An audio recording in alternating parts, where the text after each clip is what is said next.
একদিকে যখন আইপিএলে ছক্কা বৃষ্টির আনন্দে বুধ ক্রিকেট পাড়া, তখন অন্যদিকে নিউজিল্যান্ডের টিম সেইফার্টও আন্তর্জাতিক অঙ্গনে দিলেন ছক্কা বিনোদন। এক বছর পর টি-20তে ফিরেই দেখালেন তার রুদ্রমূর্তির চেহারাটাই।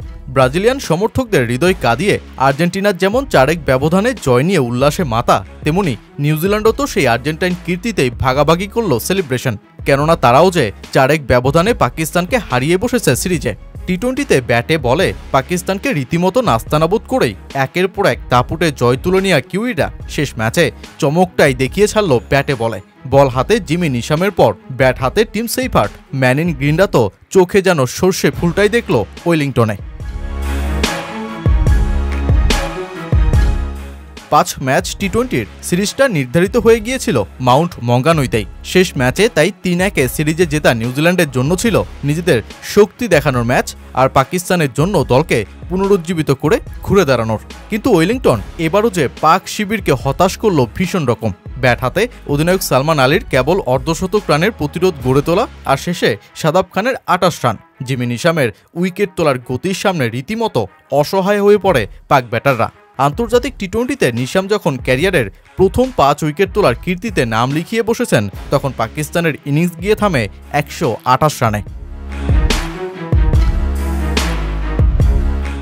ঠিক যে উইকেটে কিউই পেসারদের চলল দাপট, সেই একই উইকেটে মোহাম্মদ আলী ও হারিস রৌফদের পেস বিভাগ খুঁজেই পেল না রহস্যের ধাঁধা, বরং কিউই ওপেনিং জুটি টিম সেইফার্ট আর ফিন অ্যালেনের সামনে খেতে হলো বেধড়ক মার। পাকিস্তানের যেখানে পাওয়ার প্লেতে 3 উইকেট হারিয়ে সংগ্রহ ছিল 27 রান, আর সেই একই উইকেটে নিউজিল্যান্ড পাওয়ার প্লেতেই তুলল 92 রান। এ যেন সুদূর ভারতে বসা আইপিএলের প্রভাবই ওয়েলিংটনে।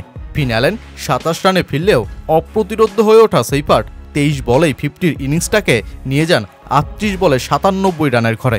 ব্যাস 129 রানের টার্গেট মাত্র 10 ওভারেই জিতে নেয় নিউজিল্যান্ড। যেই 5 টি-20 ম্যাচের সিরিজে সেরা ক্রিকেটার বনা 30 বছর বয়সী টিম সেইফার্ট নিউজিল্যান্ডের টি-20র ওপেনিংয়ে স্বস্তিটাই ফেরালেন। ব্যাট হাতে এমনিতেই ভয়ঙ্করই ব্যাটার পাকিস্তানের বিপক্ষে সিরিজ শুরুর আগে 61 টি-20তে হাঁকিয়েছিলেন 58টি ছক্কা। মজার ব্যাপার হলো, আর এই 5 ম্যাচের সিরিজেই তার ছক্কা সংখ্যা 21টি। প্রায় 1 বছর পর এই ফরম্যাটে নেমে এমন তাণ্ডব চালানোর পর সেইফার্ট বললেন, এই সিরিজটা আমাদের জন্য গর্বের। আসল কথা হলো, এখনও পুরোপুরি বিশ্বাসই হচ্ছে না, ঘটনাগুলো অনেক দ্রুত ঘটেছে। এই সিরিজটা আমাদের জন্য গর্বের। আমি কিছুদিন দলে ছিলাম না, তাই ফিরে এসে পারফর্ম করতে পারা সত্যি আনন্দের। আমি আর ফিন যেভাবে বেশিরভাগ ম্যাচ শুরু করেছি তা সত্যি অসাধারণ। আমরা বোলারদের ওপর চাপ সৃষ্টি করেছি এবং দলের জন্য একটা ভালো ভিত্তি তৈরি করেছি। এটা খুব মজার ছিল। আমরা ভালো বন্ধু, তাই বন্ধুর সঙ্গে খেলাটা সবসময় উপভোগ্য।